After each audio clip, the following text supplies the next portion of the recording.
maanta waxaan qaadan doonaa left join, right join iyo full join. horena waxaa soo qaadanay inner join. cashirka hore haddii aan soo daawan cashirkan waxba kama fahmi doontid, marka waxaa u baahan tahay cashirkii hore inaad soo daawato. haddii cashirkii horeeta aad soo dhammaysatay oo aad soo fahantay boqolkiiba boqol cashirkan waaba sii fahansan tahayba, laakiinse keliya waxyaaba isbedelaya inaad fahantaa u baahan doontaa. haddii aan gudagalno markood maxay tahay left join. left join waxay soo celisaa dhammaan xogta ka timaada taybalka bidix, xitaa haddii aysan jirin wax iswaafaq ah ama ay iska leeyihiin taybalka dhanka midig. kadib markii xogtaas lasoo saaro meelaha ay iska waafaqsan yihiin, marka laga soo tago meelaha aysan iska waafaqsanayn oo aysan iskaga mid ka ahayn labada xog, waxaa lagu buuxin doonaa nal. waxaan arki doonaa tusaalooyin kuwaas oo si qoto dheer ugu fahmi doontaan qaabka ay u shaqeyso left join. sidoo kaleetana right join maxay tahay, waa isla cagsigeeda. right join waxay soo celisaa dhammaan xogta ka timaada taybalka midig, xitaa haddii aysan jirin iswaafaq ay la leedahay taybalka bidix. meelaha aan iswaafaq ka imaaninna waxaa lagu buuxiyaa nal. waa sidii left join laakiin keliya cagsi ayay ku tahay. sidoo kaleeta inaa fahanteen rajeyna. okay, full join maxay tahay marka. full join waxay soo celisaa dhammaan labada taybal bidix iyo midig. labada taybal xogta ku jirto dhammaantood waa lasoo wada celiyaa. meelaha aan iswaafaqa lahaynne waxaa lagu buuxiyaa nal. asxaabi marka waxaan tegaynaa SQL-ka anagoo arki doona qaab practice ah. okay asxaabi, waxaan joognaa halkan, weli waxaan haysanaa taybalkeennii ka koobnaay customers, orders iyo products. okay, markooda waxaa u baahannahay inaan taybalkan koobaad ku xirno ama aan fiirino meesha iska waafaqaan taybalkan orderska. sidaas daraaddeed waxaa u baahannahay in aan soo qaadano koorta aan dhahno select okay customers, select customers dot waxaan dhahaynaa customer name aan u baahannahay, customer name comma. sidoo kaleetana waxaan u baahannahay orderska. orderskana waxaan kaga baahannahay aan leenahay order id, order id.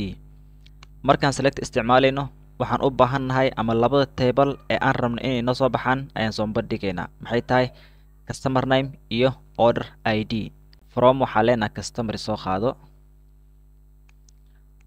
enter aan dhahno. waxaan isticmaalaynaa left join, left join aan isticmaalno. okay, left join waxaan u isticmaalaynaa orderska. okay, sidoo kaleetana waxaa leenahay marka on customers dot waxay wadaagaan customer id-ga. marka waxaan halkan kasoo qaadanaynaa customer id equal wuxuu lamid yahay customer id-gan orderska. okay, orders dot customer id. intaa markii aan execute gareyno waxaa noo soo bixi doona xogtan. waxaa noo soo baxay customer name-ka. sidoo kaleeta customer name-ka waa xogta left, qaybta bidix waaye. xogtan qaybta bidix dhammaanteed waa lasoo wada saaray. marka qaybta midig orderska waxaa lasoo saaray afartan order. number 5 nala lagu buuxiyey sababtoo ah hodan ma aysan samaynin wax order ah. okay, markan aan fiirina marka right join. right join wax ay kaga duwan tahay ma laha. hadda ka intaad soo kuubiyisid halkan left join, right join waad ku bedeli kartaa, laakiinse aan si caadiya u fiirino anagoo soo qorayna mar kaleeto. select customers dot customer name comma orderskan maxaa leenahay order id. okay, from waxaa leenahay marka from waxaa leenahay customers, customers. sidoo kaleeto waxaa leenahay right join, right join orders, right join orders. on waxaan leenahay marka order id. okay, waxaan leenahay customerska waxaan kasoo qaadanaa customerska waxaan kasoo qaadanaa customer id waa meesha ay wadaagaan oo waxay lamid tahay orderska. orderska sidoo kale waxaa ku jiro customer id, halkaas ayay wadaagaan. okay, kadibna waxaan leenahay semicolumkan aan fiirina marka. okay, markan waxaa lasoo saaray order id-ga dhammaan lasoo saaray 1 2 3 4 5 shantan order uu ka kooban yahay taybalkan orderska. customerskana muxuu ka kooban yahay customers wuxuu ka kooban yahay asagana 5 laakiinse numberkii data hodan qofkii hodan ahay order ID-giisa waa la arkaa laakiin marka order ID-ga la joogo hodan ma soo baxayso number 5 haysataa laakiin order ID ma aysan sameyn marka eeda magaceeda ma la soo saarayo saxaa markaan waxaan sameynaynaa full join marka full join markii SQL la joogo si toos ah MySQL aan isticmaalaa marka MySQL marka isticmaalayno si toos ah uma shaqeynayo full join laakiinse waxaa jira qaab la isticmaalo kaasoo natiijadii ku soo bixi lahayd ku soo saarayso adigoon full join isticmaalin marka waxaa sameynaysaa table-kan iyo table-kan xogta ku jirto marba full join wuxuu ku soo saari lahaa table-kan iyo table-kan xogta ku jirto marka saas daraadeed waxaa sameynaysaa labadan table dib usoo qore kadibna waxaa isticmaalaysaa union okay aan isla fiirino waxaan dhehnaa select customers dot customer name comma orders dot order ID okay marka waxaan dhehnaa from customer soo qaado sidoo kale tan halkan waxaa soo qaadataa okay waxaa isticmaalinaa left join kadib haddana waxaa isticmaali doonaa right join okay left join isticmaalina marka koobaad left join waxaa dhehnaa orders on customers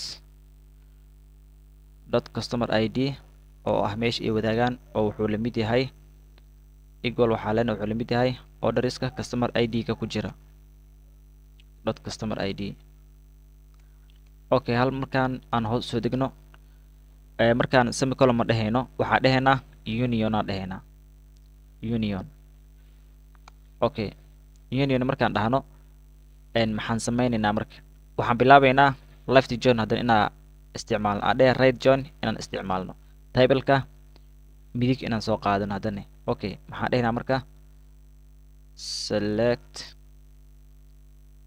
customers dot customer name comma orders dot order ID from customer soo qaado sidoo kaleetana waxaa sameynaynaa inaan orderska aan u isticmaalno right join inaan u isticmaalno orderska kadib waxaa dhehnaa on customers dot customer ID taasoo eedan lamid ah orders